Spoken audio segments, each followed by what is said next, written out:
Alors bonjour à tous et bienvenue dans cette nouvelle vidéo du blog Mon Salaire en Slip. Aujourd'hui on accueille Sébastien Cerise. Donc pour ceux qui ne le connaissent pas, même si je pense qu'ils sont assez rares, je vais laisser Sébastien se présenter rapidement. Ouais, salut, merci Fred. Je suis pas venu en slip, hein, mais bon, le cœur y est, je suis au moins en tongs. Je suis Sébastien Cerise, j'ai 39 ans, je vis à Gibraltar, donc un petit bastion britannique dans le sud de l'Espagne. Et je travaille sur le e-commerce, je travaille sur Internet depuis maintenant 13-14 ans. Principalement sur le e-commerce depuis 3 ans et quelques.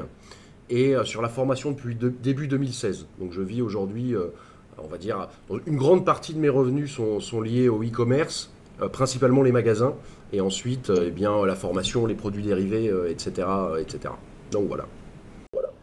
Ok, et bon, on va dire la base de ce que tu fais, c'est, on va dire depuis 2-3 ans, c'est de faire du e-commerce avec du trafic issu essentiellement de Facebook Ads. Hein. Essentiellement trafic payant, Facebook Ads. Pour moi, tout ce qui est SEO, je connais pas du tout, donc je me suis pas fixé du tout. Il se fait naturellement, un petit peu, tu vois, quand tu as bien fait le boulot de description des produits, ouais. tu es mieux placé dans Google, évidemment, mais c'est pas quelque chose que je fais. Que je cherche à faire. C'est du pur trafic payant, principalement Facebook, pour 90% des revenus des magasins. Ok, et pour revenir un petit peu à ton parcours, qu'est-ce que c'est qui t'a amené finalement, alors tu me dis depuis plus d'une dizaine d'années dans l'e-commerce, mais qu'est-ce que c'est qui t'a mis la puce à l'oreille, voilà, de peut-être t'attaquer sur Facebook de façon précoce par rapport au marché francophone finalement? Il y a 2-3 ans, enfin finalement maintenant beaucoup de monde en parle, mais il y a encore 3-4 ans, c'était quelque chose d'un peu alternatif Facebook Ads. Il n'y a pas tant de monde que ça qui faisait de la pub dessus. Complètement. En fait, moi je revenais de loin parce que même si ça fait longtemps que je travaille sur Internet, j'ai eu des très hauts revenus sur Internet pendant longtemps. Autour de 2012, en fait, j'ai tout perdu, donc je me suis retrouvé avec plus rien. Là, pour le coup, vraiment en slip. Et je cherchais des moyens de repartir. L'avantage, c'est que ce que tu as dans ta tête, personne ne peut te le prendre. Donc, je regardais un petit peu ce qui se faisait, principalement aux États-Unis, qui sont très avancés sur nous, sur ce genre de trucs.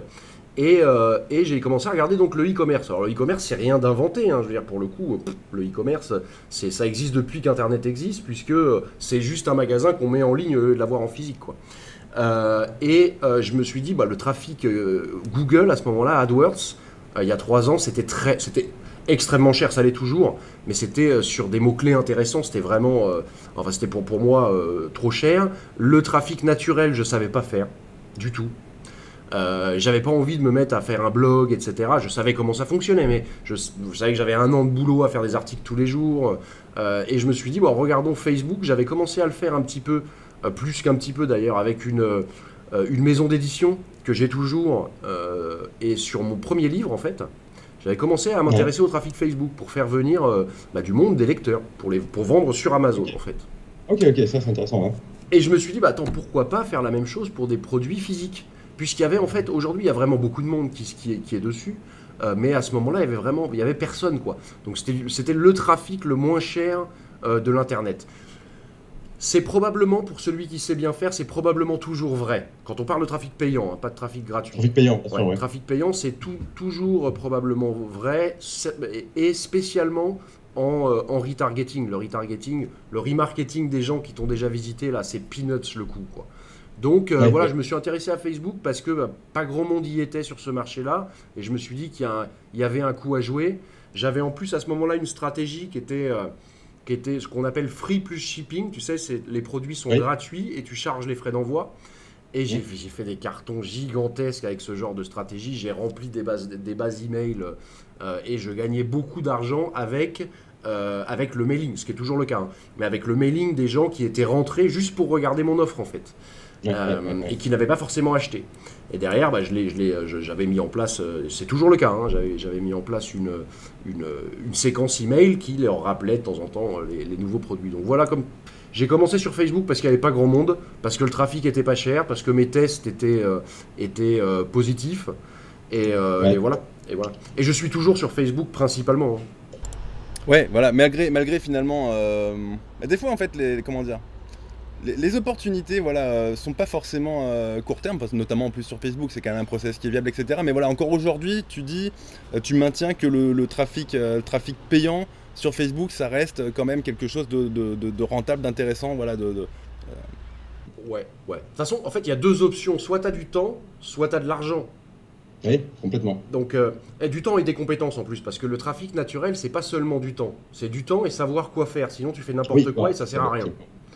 Donc, du temps et des compétences. Tout le monde n'a pas du temps et des compétences. Donc, ce que j'ai essayé de faire, c'est de créer un process pour que ce soit du trafic payant, mais pas trop cher, tu vois, pour limiter vraiment les coûts pendant les phases de test, et tu n'appuies sur la pédale qu'au moment où tu vois que ça marche.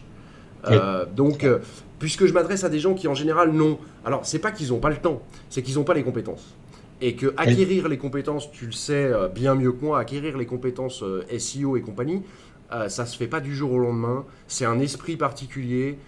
Tout le monde n'est pas capable de faire ça. Tout le monde est capable de mettre une pub sur Facebook. Disons que sur Facebook, tu as tout de suite, enfin, il suffit d'avoir un peu une logique de commerçant. J'ai envie de... Voilà, un peu côté business. Ça peut fonctionner. Sur Google, c'est vrai qu'il y a un petit côté un petit peu plus technique, un petit peu plus... voilà, c'est différent, quoi. C'est une approche différente. Voilà. Mais attention, ça cartonne. Hein. Ça cartonne. Hein. Google, moi, alors, je parle du trafic payant parce que je suis plus sur le trafic payant. J'utilise pas Google en acquisition.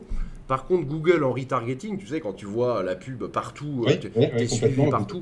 Alors ça, c'est juste monumental. Moi, j'ai un de mes potes qui est vraiment un expert dans ce domaine-là avec des ROI de 50. Quoi. ROI de 50, c'est tu dépenses 1, pour ceux qui savent pas ce que c'est. Toi, oui, mais tu dépenses 1, tu gagnes 50. Quoi. Donc c'est juste... Après, là, voilà, c'est... Je pense au SEO, on va dire, dans ma sphère, on va dire. Il y a une erreur, quelque chose qui est dommage, voilà, et qui est assez commun finalement, c'est qu'ils ont des trafics qui font du trafic SEO, quoi, via Google, donc gratuit. Et dessus, tu vois même pas en fait un pixel Facebook. Et ce serait un moyen, mais ultra simple, voilà, d'améliorer leurs revenus. Et c'est Facebook finalement. Il y a beaucoup de gens qui sont passés à côté. Et qui sont restés focus sur Google. Google fonctionne toujours très bien, mais c'est vraiment c'est un levier qui est dommage en fait de ne pas exploiter, quoi. Ouais, en fait, je pense qu'il faut faire tout. Parce qu'on commence par quelque chose et ensuite, on va taper toutes les sources de trafic possibles. J'ai des potes qui sont principalement sur le mailing. Donc, ils envoient du mailing massif. Si tu fais du mailing massif avec un pixel de retargeting Google et Facebook, c'est un carnage, quoi, parce que tu récupères du lead vraiment pas cher. Les gens, ils vont visiter ton truc. Et même s'ils n'achètent pas tout de suite, toi, partout sur Internet, ils voient tes produits. Ouais, complètement. Et même s'ils lâchent pas leur mail, tu peux les recibler en fait. Donc c'est ça qui est beau finalement. C'est qu'au lieu d'avoir quelqu'un, voilà, qui rentre son email, bon des fois c'est assez engageant de lâcher son email, finalement là, à l'insu de son plein gré, entre guillemets, il est targeté sur, voilà, le pixel Facebook fait le job et vous pouvez le retargeter. Et bien souvent, c'est des gens que vous allez pouvoir voilà, travailler. Parce qu'en fait, il faut imaginer ce que c'est le retargeting. Le retargeting, si on fait la comparaison avec un magasin classique, c'est quand tu sors d'un magasin, tu as regardé un truc qui te plaît dans un magasin physique, tu sors du magasin physique et à chaque coin de rue, tu as un commercial du magasin qui te fait « au fait, tu veux toujours pas mon t-shirt ?» Tu l'achèterais au bout d'un moment juste pour qu'il te lâche les baskets. C'est un peu le principe en fait. C'est un peu le principe. C'est comme si on avait des commerciaux partout sur Internet, partout sur la toile, qui disent aux gens, qui leur rappellent « Mais attends, ce t-shirt-là, tu l'aimes bien quand même. » À ce moment-là, peut-être que le gars, quand il est rentré dans ton magasin, il n'avait pas son portefeuille. Il a eu si on est sur le, tu vois, beaucoup de gens sont sur le mobile. Il a reçu un appel de maman et c'est réglé. Il t'a oublié. Si tu le retargetes régulièrement, au bout d'un moment, il va dire oui, c'est vrai que j'aimais bien ce truc-là. Je vais l'acheter. Oui, parce qu'il l'aimait bien. Il l'a eu aimé à un moment donné. Et donc voilà, il y a quand même ce truc-là. Il n'aurait pas cliqué sinon. S'il n'était pas intéressé à un moment, il n'aurait pas cliqué. Donc c'est des gens qui sont plus à même de t'acheter que celui qui t'a jamais vu. Ouais, non, complètement. J'ai une question par rapport au trafic issu de Facebook, des fois des exemples de gens que je vois passer, etc. Il y a quelque chose des fois qu'ils oublient, un peu comme Google finalement, c'est que le trafic c'est important, mais derrière, il faut apprendre à convertir. Voilà, une fois que le mec il est arrivé sur ta page, il faut lui donner envie d'acheter. Et des fois, il y a des gens chez qui ça marche pas en fait, et tout simplement le site est moche, le produit n'a aucun intérêt, et voilà, et du coup faut pas s'étonner. Bien sûr, mais je veux dire, C'est ce que je leur dis. C'est pour ça que quand je fais de la formation, j'essaye de m'améliorer au fur et à mesure et que je change parfois l'ordre des modules. Parce que le site, en fait, c'est comme ton magasin. Il faut imaginer si ton magasin, tu as une belle vitrine, par exemple, qui va être Facebook. Tu te prends la tête à fond sur faire des super annonces Facebook. Et quand ils passent le pas de la porte, c'est dégueulasse. Ça pue. Les vendeuses sont pas sympas. Tu vas repartir tout de suite. Je veux dire, tu vas pas rester une seconde. Tu ouvres la porte, ça pue, tu repars, quoi. Les clients, c'est pareil. Quand ils arrivent sur un site qui leur donne pas confiance, la confiance, c'est la clé. Hein. Ils sont sur Internet. Les gens, ils ont encore peur de donner de moins en moins. Et en plus, ils se trompent. Je pense que c'est donner sa carte bleue sur Internet, c'est moins dangereux que de la donner aux pompistes physiquement. Mais bon, c'est un autre débat. Mais ils ont encore cette appréhension-là. Toi, tu vas leur demander de mettre leur carte bleue, d'acheter un produit, donc de te faire confiance, en fait. Et si tu as un site qui... ça inspire pas la confiance, ça sent un truc qui a été fait à la va-vite, ça passe pas. Alors, il n'y a pas besoin que ce soit magnifique, c'est pas le truc qu'il soit beau, c'est qu'il soit efficace, qu'il fasse professionnel. Regarde Amazon, Amazon c'est pas beau, Google c'est pas beau, Facebook c'est pas spécialement beau, mais c'est efficace, ça fait pro. Il y a un endroit pour contacter les gens, tu vois par exemple, un petit truc, mais mettre un numéro de téléphone en 0800, donc gratuit.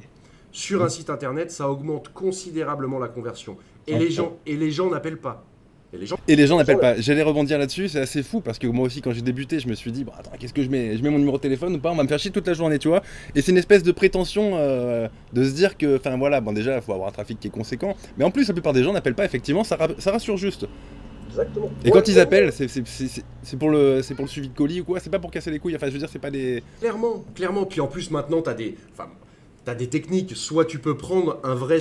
Moi, ce que je conseille, c'est de prendre, quand tu as un petit peu de fric, de prendre des vrais gens qui vont les prendre au téléphone, qui sont capables de prendre la commande par téléphone, et donc de leur faire un upsell, au passage, donc d'augmenter ton panier moyen, ce qui est pas désagréable. Mais si tu peux pas te permettre ça au début, tu prends juste un 0800 qui arrive sur un répondeur et qui dit toutes nos hôtesses sont actuellement indisponibles, merci de nous envoyer un mail à telle adresse, et ça raccroche. C'est pas grave, 90% des gens n'appellent pas. Complètement. Je suis pareil, hein, quand je vois un numéro de téléphone sur un site, je me dis, ah, il y a vraiment quelqu'un. Tu vois, alors que moi je suis habitué au truc, je sais qu'il n'y a personne au bout, dans la majorité des cas. Mais c'est pas grave, ça me rassure. Et je suis pas fait différemment des autres. À la limite, je devrais être plus hermétique à ce genre de truc. Bah non, en fait non. Ah ouais, non mais t'as parfaitement raison. Alors pour pousser un petit peu plus loin, moi j'avais pris, enfin c'est toujours le cas, j'ai pris un 01 pour faire parisien. Alors tu perds les Marseillais. Ah ouais, ça c'est vrai par contre. Ah putain, j'avais pas pensé à ça. Mais c'est important, même sur les téléphones, faut la jouer communauté quoi. Puis le 08, en fait, il a l'avantage, il est gratuit. Oui. Et les gens, ils se disent c'est les gros business qui ont un 08. Alors que je trouve que maintenant un 08 c'est easy à avoir, il n'y a aucun problème, tu rediriges où tu veux. Enfin bon, c'est pas... Mais c'est une marque de confiance. C'est comme avoir, tu sais, les réassurances. PayPal, carte bleue, Verizon, etc. Il faut mettre ça partout. Il faut mettre ça à toutes les étapes du checkout. C'est capital. Il faut que ça se voit. Il faut que les gens ils se disent, OK, ça c'est rien, c'est une image à rajouter dans son site. C'est vraiment avec la main gauche, tu peux le faire, quoi. Mais, mais ça change tout, vraiment. C'est vraiment un truc... complètement. C'est des petits trucs à la con comme ça. Enfin, c'est des petits détails qui changent vraiment tout. Ça, c'est vrai que c'est... Tout de même que... les mentions légales, en fait, personne ne les lit. Les conditions générales de vente, personne ne les lit non plus. Par contre, il faut qu'elles soient là. Si elles sont pas là, ça sent un petit peu fourreux le coup fourré. Donc, ça sent le coup foireux. Ouais. Puis en plus, alors, ils vérifient pas tout le temps. Mais le jour où Facebook vérifie si tu as les mentions légales et les trucs, si tu l'as pas, c'est coupure immédiate de ton compte.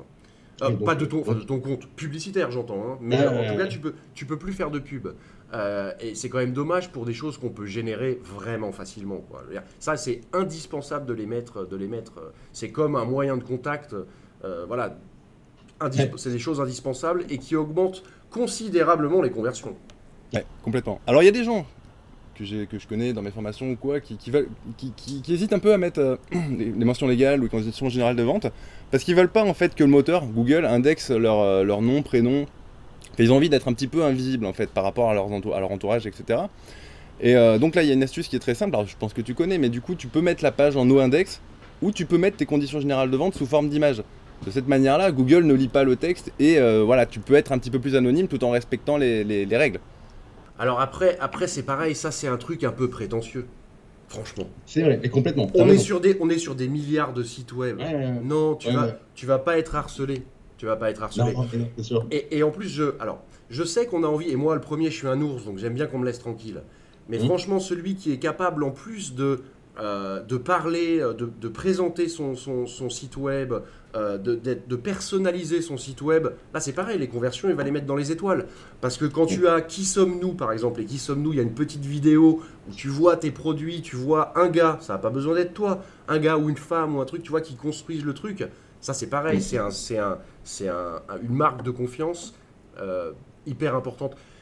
Franchement, faut pas avoir peur. Enfin, moi je comprends qu'on ait envie de garder son anonymat dans certains cas, mais enfin, c'est très, je veux dire, par rapport à des milliards de sites. Et de toute façon, il faut savoir ce qu'on veut dans tous les. Enfin voilà, bon, si c'est que ça, bon, je veux dire, si c'est ça qui vraiment bloque, moi j'ai envie de dire peut-être que. Faut pas faire. Ouais. Faut rester salarié, il y aura pas de problème. Ben voilà. Donc, bon. Alors attends, je vais reprendre mes petites questions. Donc ouais, l'aspect copywriting. Alors c'est intéressant parce que du coup, c'est vrai que je l'avais entendu. Tu avais dit que tu avais travaillé avec Christian Godefroy. Et l'aspect copywriting, moi c'est quelque chose que je découvre parce que, bon voilà, hein, à un moment donné, je fais pas du marketing depuis très très longtemps. Et ça c'est très important aussi. Je veux dire, les fiches produits, il faut pas les rédiger comme un cochon. Surtout que là, on paye quand même son trafic. Moi, même si on le paye pas, j'ai envie de dire, l'intérêt c'est de gagner de l'argent. Mais il faut donner envie. Voilà. Exactement, il faut travailler son truc et il faut se dire que les gens, quand ils arrivent sur ton site, ils se posent quelques questions, genre est-ce que ce produit est vraiment fait pour moi? Comment il marche? Qu'est-ce que les autres en disent?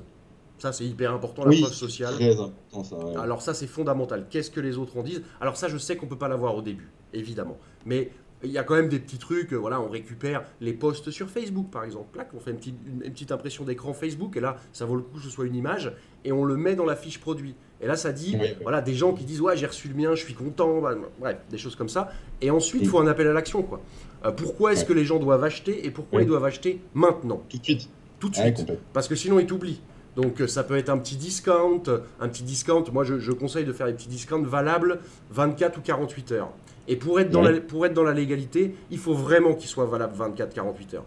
Et dans Shopify que j'utilise, c'est hyper facile. Hein. Tu mets un coupon de 24 heures ou un coupon de 48 heures avec le petit code. Ça demande un peu de travail, mais bon. Et au bout de 24-48 heures, tu le laisses pendant 2 heures au prix normal et tu remets un nouveau coupon de 24-48 heures, tu vois. Tu fais un jour 5%, un jour 10%, un jour 20% et tu joues comme ça. Ce qui permet aussi de split tester. Ouais, complètement. Et tu peux te rendre... Voilà, fondamental. Ouais, c'est fondamental. Voilà, bon, ouais, mais ça c'est pareil, voilà. Vite fait pour revenir là-dessus.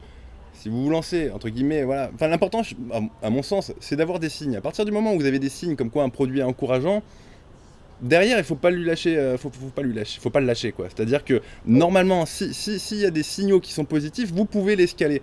Si vous avez que des signaux merdiques, vous pouvez pas scaler, ou vous pouvez scaler dans le mauvais sens, à la limite. Mais... Exactement. Le scaling va fonctionner à l'envers, en fait. C'est-à-dire que tu vas avoir plus de signaux négatifs. Ça, c'est une évidence. Ouais. Donc, petite question, est-ce qu'il faut avoir, voilà, toi demain un mec qui voudrait se lancer, voilà, qui a aucune, bon je suppose quand même, faut avoir une petite affinité avec le web quand même minimum, mais est-ce qu'il faut avoir des prérequis essentiels avant de suivre l'une de tes formations? Alors pour moi le prérequis essentiel, il y en a qu'un, c'est l'attitude, c'est pas du tout technique, il n'y a pas de technique. Moi je suis une buse en technique, je te l'avais dit avant, c'est vraiment pas mon truc. Et c'est pas grave parce que quand tu augmentes, en fait, tu sous-traites ce genre de choses. Tu as toujours des gens qui sont très heureux de travailler pour toi et qui te feront la technique. Par contre, le prérequis essentiel, c'est l'attitude. Et c'est avoir une attitude de ce que moi j'appelle de pitbull. Voilà, qui lâche rien. Il faut se dire, ok, je me suis fixé un truc et je vais tout faire pour que ça marche. Parce que moi, en fait, ma responsabilité à moi, elle se limite à la moitié du chemin. Moi, je me donne complètement. Je retiens rien. J'ai pas de secret que je vais revendre derrière. J'ai pas. Dans la formation, il y a tout ce que moi je sais à l'instant où je la fais. Un an plus tard, j'en sais plus. Hein. Mais il y a tout ce que je sais à l'instant T, je le donne en fait. Ensuite, l'autre bout du chemin, en fait, c'est le même niveau d'engagement de la part de la personne qui est formée. La formation, c'est un deal à deux. C'est pas un deal tout seul. C'est pas le formateur qui fait tout et l'autre il fait rien. Non, le formateur il donne tout ce qu'il a et l'autre il donne tout ce qu'il a aussi pour le mettre en pratique. Oui, non, complètement. Oui, ça, alors, ça c'est pareil. Enfin, la formation a beau être bonne, donner tout ce qu'il faut, le process, enfin grosso modo tout ce que tu fais toi. Derrière le facteur, on va dire le facteur quand même qui fait que ça va marcher ou merder, ça reste quand même la personne qui suit la formation. Est-ce qu'elle va pouvoir vraiment assimiler, tu vois, quand je discute avec des copains, etc., je compare ça un petit peu à des cours de maths, tu vois, quand tu as appris Pythagore. C'est qu'à un moment donné, il y a comprenouiller, voilà, tu comprends de loin un petit peu, ok, et puis il y a un moment donné, putain, tu vas assimiler le truc. Et tu vois un triangle, tu calcules l'hypoténuse comme ça, quoi, tu vois. C'est voilà, c'est s'assimiler finalement ce que le mec a voulu donner en face. C'est très important. Normalement, vous devriez être capable demain, ensuite, d'expliquer, voilà, à un enfant, enfin, je sais pas, vraiment le truc, les tenants, les aboutissants. C'est pas juste, tu vois, c'est pas juste survoler, c'est pas juste. C'est comme l'apprentissage de la conduite en fait. Aussi, complètement. Il y a un moment donné où tu fais un avec la voiture. Exactement. Et pendant des semaines ou des mois, tu penses, faut que je passe la vitesse, faut que j'appuie sur le machin. Et après, maintenant, ça fait plus de 20 ans que je conduis, je me pose même pas la question, quoi. Je veux dire, ça marche tout seul. On est capable après de discuter, de changer la musique, de fumer une clope, alors qu'au début, tu es incapable de faire tout ça parce que tu es focus sur le truc. Bah, l'apprentissage de n'importe quoi passe par ça. Cette phase où tu te dis, faut que je fasse ça, faut que je fasse ça, faut que je fasse ça. Et c'est la difficulté de l'enseignement en fait. Je suis pas formateur né, je suis pas formateur naturel. Moi, je suis un chef d'entreprise, j'explique ce que je fais, mais c'est vrai que il faut arriver à expliquer des choses que tu fais sans y penser. Oui, non mais complètement. Et ça demande de séparer des processus qui dans ta tête ne font qu'un en fait. Ouais, mais c'est ça, hein, c'est ça. C'est un vrai métier en fait que j'apprends au fur et à mesure. Je m'améliore, mais ah mais c'est pas simple de toute façon d'enseigner de toute façon. Enfin, ouais, c'est pas simple, c'est pas simple. Après, voilà, il faut que la personne en face aussi fasse son chemin et enfin, il faut pas se priver, je pense, quand on suit une formation, si on n'a pas bien compris quelque chose ou quoi, un petit détail, d'aller faire une petite recherche sur Google. Je veux dire, à un moment donné, il faut pas tout attendre du formateur non plus. C'est un boost en fait. Derrière, après, il faut être autonome, quoi. Bah, c'est ce que je leur dis toujours, moi. Le meilleur ami de l'entrepreneur sur Internet, il s'appelle Google. Il a réponse à peu près tout. Et c'est à fou, tu trouves quasiment tout hein, sur Google, ouais. Quand ils ont une question, si moi je la connais pas la réponse, en fait, moi je vais regarder sur Google. Je vais regarder moi sur Google. Donc en fait, ce que je leur dis, c'est voilà ce que Google m'a dit. Donc la prochaine fois, tu regardes d'abord et si tu trouves pas la réponse, tu nous poses la question. Mais ça, c'est pas juste pour le plaisir de les envoyer chier, c'est juste pour qu'ils apprennent à se sortir les doigts du cul en fait, à avoir l'esprit d'un entrepreneur. Et un entrepreneur, il demande pas à sa maman à chaque fois qu'il doit aller pisser. Il va aller chercher le truc, il va chercher l'information et il va pas demander à quelqu'un parce que à un moment, moi, je suis plus là en fait. Non. Je suis pas là, on n'est pas mariés. Voilà, on n'est pas mariés quoi. Donc, et comment dire, enfin, je veux dire, le chemin, on va dire, alors tu donnes les bases, tu donnes ce qui fonctionne, enfin même plus que les bases, mais derrière le chemin est beau aussi à un moment donné d'apprendre peut-être plus que toi, je veux dire, tu vois, d'aller peut-être même plus loin que toi, plus loin que d'autres, enfin je veux dire, faut être autonome, faut pas toujours demander à ce qu'on vienne voilà, mettre la purée dans la bouche, quoi, même, voilà, c'est... Ah non, mais j'ai des gens qui ont appris, des gens qui ont commencé avec moi et qui maintenant, c'est moi qui leur demande. Quand j'ai une question sur un sujet précis, tu vois, je pense à Alex quand j'ai un sujet précis sur Facebook, un truc que je connais bien, des fois je lui demande à elle, tu vois, elle est allée encore plus loin que moi. Ou d'autres, Steven sur YouTube, il est devenu super bon et moi pas. Donc je lui demande en fait, tout simplement. Donc oui, ils sont allés plus loin et c'est ça l'esprit d'un entrepreneur. Il attend pas que tout lui tombe tout cuit dans la bouche. Surtout que ça va vite hein, dans nos domaines. Hein. Au bout d'un an, t'es has-been. Hein. Ah, ça va très très vite, complètement. Alors après, il y a un truc qu'on peut pas enlever par contre, c'est qu'une fois que tu as capté, en fait, à mon sens, une fois que tu as capté à peu près comment fonctionnait le web d'une façon générale et comment, tu vois, le mécanisme par exemple de la pub, voilà, le simple principe du retour sur investissement, etc., le principe de convertir quand un mec tombe sur ton site, etc., tu peux rebondir quand même plus facilement en fait, que quand tu pars de zéro et tu es complètement esclave d'un système, quoi. Ça, c'est acquis. Une fois que tu as acquis le processus, en fait, c'est acquis. Après, c'est la technique qui change. Mais la technique, c'est pas très grave. C'est pas très grave, en fait. C'est pas très grave, non, complètement. Voilà. Surtout que moi, par exemple, je m'en occupe plus du tout, la technique. La technique, c'est des gens dans mon équipe qui s'occupent de monter les magasins côté technique. Et ça, moi, je mets même de moins en moins les mains dans le cambouis. Je me maintiens au courant parce que ça m'intéresse. Mais je ne serais pas obligé. Et quand on parle de technique en e-commerce, c'est ridicule. Hein. Je veux dire, c'est rien du tout. Hein. C'est pas le plus important, carrément pas. Hein. Mais je vais te dire quelque chose, hein, même pour le SEO, alors un peu plus, c'est différent, mais c'est bien moins technique que ce que peuvent s'imaginer des fois les gens, quoi. Je veux dire, c'est juste de la logique. C'est ce que je disais juste avant l'interview, en fait. C'est un état d'esprit que vous avez vraiment particulier. Et ça, je pense qu'une fois qu'on l'a acquis, il reste, en fait. La technique change, mais l'état d'esprit reste. Ouais, complètement. D'ailleurs, c'est pour ça qu'on voit des mecs qui, des fois, ont fait fortune dans un business qui n'a rien à voir. Enfin, je veux te dire, je sais pas moi, qui est boulanger. Le mec, il a ouvert plusieurs boulangeries. Il a le sens du business. Demain, il monte un e-commerce sur Internet. À partir du moment où il a acquis cette petite technique, il est fait pour faire de l'argent, le mec. Complètement. Demain, un mec... parce que là, tu vas lancer donc début septembre, courant septembre. Ouais, début septembre. Le 4 septembre, ils ont accès à la première vidéo d'une séquence de vidéos où je leur explique des choses sur le e-commerce. Ouais. L'intitulé de ta formation, c'est devenir rentier. Et donc, enfin rentier, voilà, je trouve que c'est intéressant. Alors pourquoi ? Tu m'en as déjà parlé un petit peu avant, mais du coup, parce que ça va être la première fois, il me semble que ça va être fait en France, de faire quelque chose de complètement global. C'est-à-dire que tu vas apprendre aux gens, on va dire, voilà, à monter des business sur Facebook qui fonctionnent très très bien, mais ensuite, voilà, le mot rentier aura tout son sens puisque tu vas élargir finalement. Tu vas parler de la suite en fait. Bon, l'argent ça se gagne vite, mais ça se dépense au moins aussi vite. Alors que pour l'objectif, être rentier, c'est pas arrêter de travailler, c'est pas être obligé de travailler. Moi, mon boulot c'est une passion, donc je bosse même si je suis pas obligé. Ça m'amuse, j'adore être avec les gens, c'est des gens que j'aime avec qui je travaille, donc c'est pas, je le considère même pas comme un boulot. Mais je ne suis pas obligé de le faire. Et c'est ça la clé du rentier. Et ça passe par plusieurs étapes. Pour moi, le e-commerce, c'est la meilleure étape pour démarrer. Pour vraiment, on fait des revenus très importants. Mais ensuite, qu'est-ce que tu fais de tes premiers 50, 100 000 euros cash que tu as de disponibles ? Je pense qu'il faut quand même les sécuriser. Et les sécuriser, ça va passer par de l'immobilier, ça va passer par de la bourse bien pensée. Je ne parle pas de trading, hein. De la bourse, voilà, du long terme, tu vois, des choses comme ça. Ça va passer par l'aspect légal, te protéger, pour pas te retrouver avec un procès qui te laisse avec plus rien.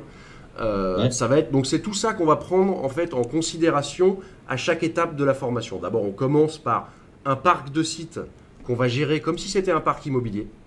Donc des sites qui nous rapportent de l'argent même quand on dort. On se réveille un peu plus riche qu'on s'est couché. Mais ensuite, qu'est-ce qu'on fait de cet argent ? Et c'est ça que j'ai voulu faire parce qu'il y a une vraie demande là-dessus, puisque gagner beaucoup d'argent très vite, ça a tendance à rendre un peu fou et on va tendance à s'acheter une Porsche, tu vois. Et je pense pas que ce soit l'idée du siècle pour commencer. Non, mais et du coup là-dessus, donc ça va se passer en deuxième partie de ta formation, et tu vas faire intervenir plusieurs experts, il me semble. Je fais intervenir plusieurs experts dans tous les domaines. Tu en fais partie pour le scaling aussi, côté SEO, côté, voilà, je sais que tu as des petites surprises sympas.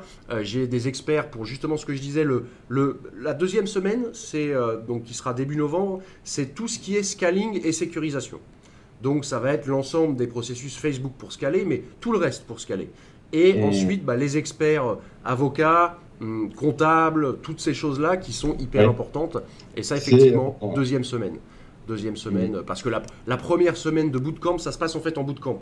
Donc en bootcamp en ligne. C'est-à-dire qu'on est tous connectés au même moment, et on commence de zéro. Et pendant une semaine, entre 6 et 8 heures par jour, donc pendant 5 jours, entre 30 et 40 heures, on monte le business complètement. Ensuite, pendant un mois, avec accès à mon équipe, on le stabilise. On construit son business. Et un mois plus tard, on l'explose, quoi. On l'explose et on sécurise ses propres finances. Donc voilà comment ça se passe. Du coup, tu m'avais dit qu'il y aurait quand même à disposition des replays pour ceux qui ne peuvent pas être là. Bien sûr. Par contre, voilà, ce qui devient vraiment sympa, alors même si c'est quand même engageant, finalement, faut, voilà, la première semaine, il faut, c'est 8 heures par jour, enfin grosso modo, je veux dire, il faut être vraiment focus là-dessus. Moi, j'encourage les gens à être présents à ce moment-là parce que il y a ce côté, en fait, voilà, ils peuvent poser leurs questions en direct, etc.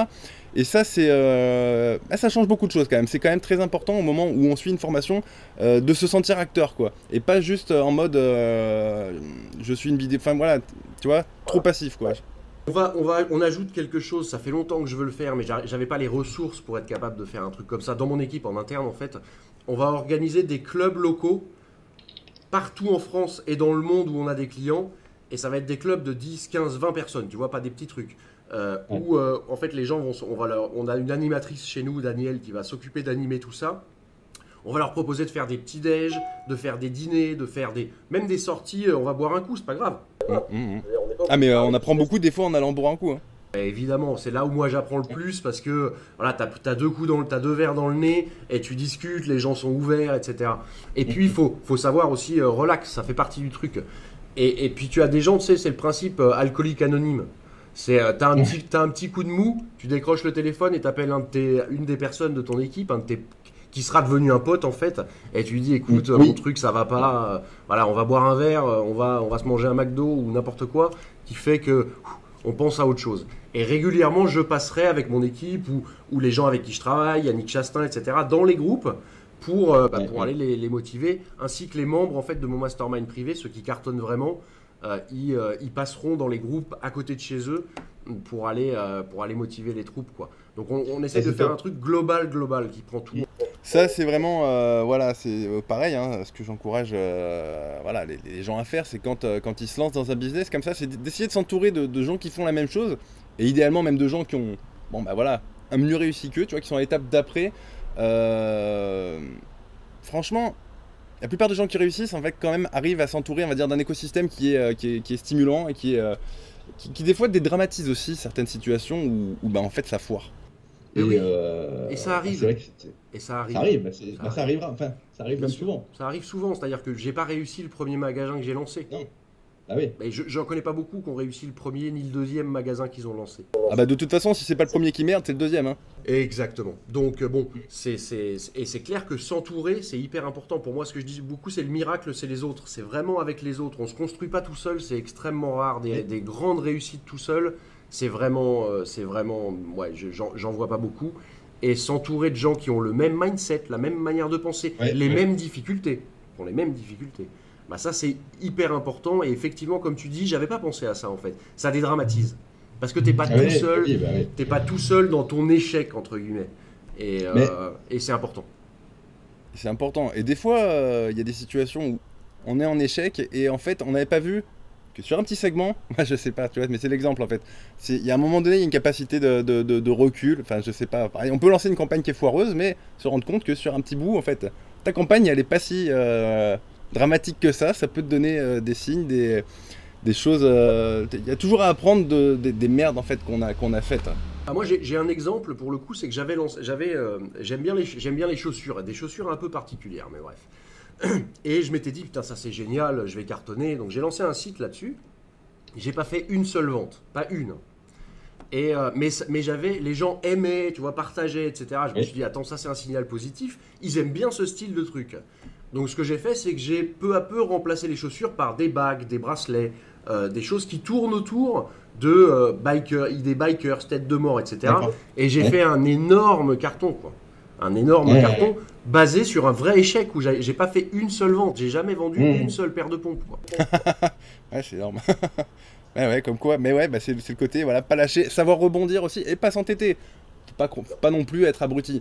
Faut savoir ne rien lâcher, mais voilà, tout en étant, faut être flexible en fait. Et ça c'est pareil, ça les autres ils vont avoir tendance aussi à te faire relativiser ce genre de truc en disant attends, je vais t'aider à analyser ton truc. Et une autre personne peut se dire ah mais non, je vois tout de suite où est le problème. Alors que toi la tête devant ton ordi tu vois rien.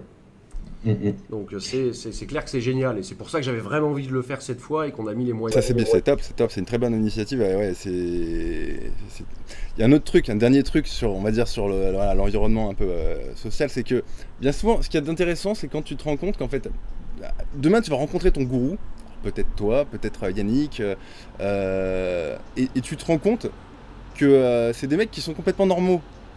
Et en fait, alors du coup, ça vous fait redescendre d'un cran.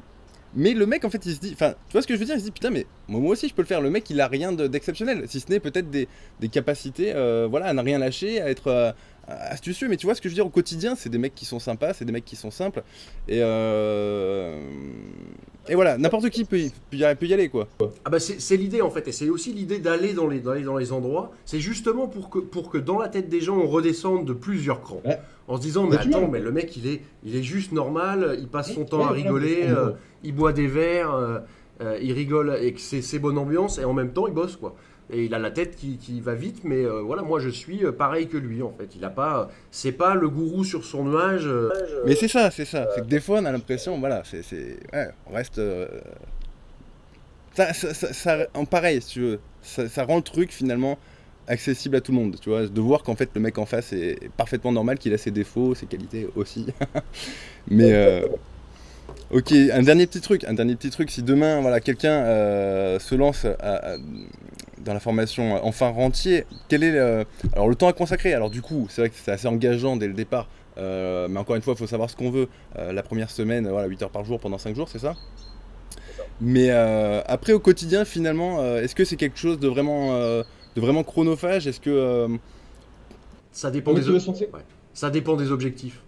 Chacun a... Alors, évidemment, celui qui a comme objectif de faire le plus rapidement possible 1 million d'euros, par exemple, Ouais. ah bah je vais pas lui mentir, c'est 10 heures par jour, du lundi au dimanche. Ouais. On fait pas 1 million d'euros en ayant un boulot à côté, machin. Ou alors on met des années. Mais voilà, faut pas rêver. Par contre, en moyenne, pour être capable de remplacer son salaire principal, voire de le doubler, le tripler, etc., je conseille au moins, le minimum du minimum, c'est 3 heures par semaine. Voilà. Voilà, c'est quand même. Je veux dire, celui qui ça va, trouve pas ça, celui qui trouve pas 3 heures par semaine, franchement, moi je lui conseille de rester salarié. Je Ah lui oui, conseille non, vraiment là, c'est- de si pas tu veux- venir, de pas venir dans la formation s'il pense pas qu'il a ça, parce que c'est pas fait pour lui, c'est qu'il est pas capable d'éteindre la télé 3 heures par semaine à la limite. Non, mais voilà, 3 heures par semaine, si tu veux, bon, à un moment donné, c'est que le mec, il a pas envie. Il a pas envie, je veux dire, à un moment donné. Ça frise le ridicule, si tu veux, 3 heures par semaine, limite, je veux dire... C'est. Enfin. Il arrête un peu la Xbox et ça. Ça Oui, ira. oui. Par contre, Par semaine. celui qui va à des objectifs hyper ambitieux et qui veut tout arracher, là ça va être plus de travail, ou alors plus longtemps. Mais Ah, là, tu. Le mec qui veut tout déchirer, j'ai envie de lui dire, faut pas compter, quoi. Ça se compte pas, en fait. Ça se compte pas en heures. ce sera des années de sacrifice. Voilà. Ce sera des années de sacrifice, ou alors ce sera très long. Mais il y a Et faut les des têtes, tu vois. sacrifices. Faut le tenir, le sacrifice, parce que je pense que du sacrifice pendant des années, c'est pas possible. À un moment donné, il faut accrocher à ce que tu fais, il faut quand même que ça te pèse un minimum. Si tu veux juste faire un petit peu d'argent, c'est une chose. Si tu veux vraiment performer, il faut à un moment donné vraiment rentrer en affinité avec le tool, quoi. Je veux dire, c'est pas possible avec le tool et avec l'état d'esprit qui va avec, quoi. Complètement. Non, quand je dis sacrifice, en fait, c'est du vrai sacrifice physiquement, dans le sens où bah, tu passes moins de temps avec tes enfants, moi j'en ai, hein, Oui, d'accord. où tu passes moins de temps à jouer à la console de jeux vidéo si t'aimes ça, tu passes moins de temps à faire du sport si t'aimes ça, tu vois, et t'es plus focus sur ton entreprise. Mais je pense que si tu as si tu es très ambitieux, ce temps de sacrifice vaut la peine, en fait. Parce qu'après, ça va évoluer. En sachant que moi, je passe quand même du temps avec mes enfants, parce que je veux pas non plus tout sacrifier. Voilà, je suis pas assez ambitieux par rapport, tu sais, les Américains qui disent de toute façon, tu vas plus vivre pendant 5 ans. Ouais, moi je suis pas assez ambitieux pour ça. Mais je veux pas être milliardaire non plus. Je veux pas, voilà, ma qualité de vie importe et j'ai envie que mes enfants me connaissent, quoi. Tu vois. Bon, et puis, ouais, un dernier truc. L'essentiel, de toute façon, enfin, à mon sens aussi, hein, pareil, c'est l'idée, quand tu gagnes de l'argent, c'est pas. Enfin, alors de mon point de vue, c'est pas pour en gagner plus, c'est juste à un moment donné avoir la capacité d'être libre, en fait, de travailler ou de ne pas travailler, comme tu l'as dit tout à l'heure. Pour moi, déjà, tu passes un vrai cap de confort de vie, en fait. Ouais, complètement. L'argent, en fait, son but, c'est de plus avoir trop à y penser. Ben voilà. Et c'est exact. Voilà. C'est qu'il est pas bloquant. Moi, je peux pas m'acheter un jet privé, tu vois. Mais je m'en fous. Mais je m'en fous d'un jet Et privé. tu t'en fous, exactement. Exact. Ouais, ouais. Donc bon, c'est pas bloquant dans ma vie de tous les jours pour aller au resto, pour acheter à mes enfants ce qu'ils ont envie d'avoir, pour gâter ma femme, pour prendre l'avion si j'ai besoin d'aller à un mastermind, me payer un truc. Voilà, c'est ça le but le vrai but de l'argent. J'entends beaucoup, et ça c'est très français comme mentalité, j'entends beaucoup, les riches en veulent toujours plus d'argent. Mais en fait, ils se trompent. Les riches ne veulent pas plus d'argent. Ils n'en ont plus besoin d'argent. Ce qu'ils veulent, c'est plus d'expérience, plus de défis, plus de kiff avec leurs amis et avec leur entreprise. Et la conséquence, le bénéfice secondaire, c'est qu'ils gagnent plus d'argent. Mais c'est du pur bénéfice secondaire. C'est extrêmement rare, le riche, vraiment, tu sais, les doigts crochus. Oui, non, c'est pas vrai ça. Oui, évidemment qu'il y en a qui veulent tout et qui sont des gens, il faut leur couper la tête, mais c'est extrêmement rare. En général, ils veulent juste plus d'expérience. C'est-à-dire qu'à un moment donné, t'as des gens, alors je parle pas pour mon cas, hein, mais t'as ton pognon, t'es bien, mais derrière tu vas, voilà, t'as cette petite, tu vas presque faire de l'argent sans avoir l'impression de travailler, quoi. C'est-à-dire que tu vas faire de l'argent avec ce qui te plaît. Tu vas pas toujours être en train de penser à l'argent, ça va juste être finalement le résultat d'une action que tu as entreprise. Tu vois, par exemple, un mec qui est, voilà, tu peux être passionné tu peux être passionné du web, finalement ne pas avoir d'argent et continuer à faire du web, tu vois ce que je veux dire, parce que c'est une passion, parce que tu accroches, tu aimes bien développer des business et voilà, c'est... Bon. Quand tu as l'argent en plus, c'est génial, mais c'est une conséquence du travail. L'argent, ça peut pas être un objectif en soi, je pense. Ouais, non. Ok Seb, bon bah écoute, je sais pas depuis combien de temps on est en ligne, mais je pense que ça fait une vidéo qui est quand même conséquente. Je te laisse le mot de la fin. Écoute, je te remercie. Donc pour la suite, en fait, c'est que j'imagine que tu mettras en dessous de la vidéo un lien pour atteindre la première vidéo, donc, qui sortira le 4 septembre et qui est le début en fait de la présentation de ce concept d'enfin rentier. Et voilà, de toute façon, allez voir. Ça, chacun est libre après. Moi, je présente pourquoi est-ce que vous devez pas venir et pourquoi est-ce que vous devez venir, voilà. Donc vous en saurez plus là-dessus. Je pense que c'est vraiment le e-commerce, encore une fois, la meilleure manière de débuter sur Internet et d'atteindre des résultats très élevés. Hein. C'est pas seulement de débuter et de gagner 1000 € par mois, c'est débuter et avoir très peu de limites en fait. Donc pour moi, c'est le meilleur moyen de le faire. Après, est-ce que ça correspond à 100% des gens? Évidemment pas. Évidemment pas. Donc il faut juste découvrir ça, voir, et si ça vous correspond, vous serez évidemment les bienvenus dans Enfin Rentier. Et si ça ne vous correspond pas, regardez quand même, informez-vous et trouvez ce qui vous va bien, quoi. Ouais, voilà. J'ai envie de dire, allez pour le mot de la fin, pour moi, soyez honnête avec vous-même, quoi. Si vous sentez que c'est moyen, si vous êtes en train de trop rêver, qu'à un moment donné le process il marche, c'est sûr et certain, ça cartonne. N'importe qui peut y aller, mais faut pas être trop, faut pas se mettre des étoiles dans les yeux trop vite. Voilà. Il y a du travail, voilà, il y a du boulot quand même. Ok Seb, bon, écoute, merci, et puis j'espère que ça vous aura plu, et à très bientôt tout le monde. À très bientôt, ciao. Ciao.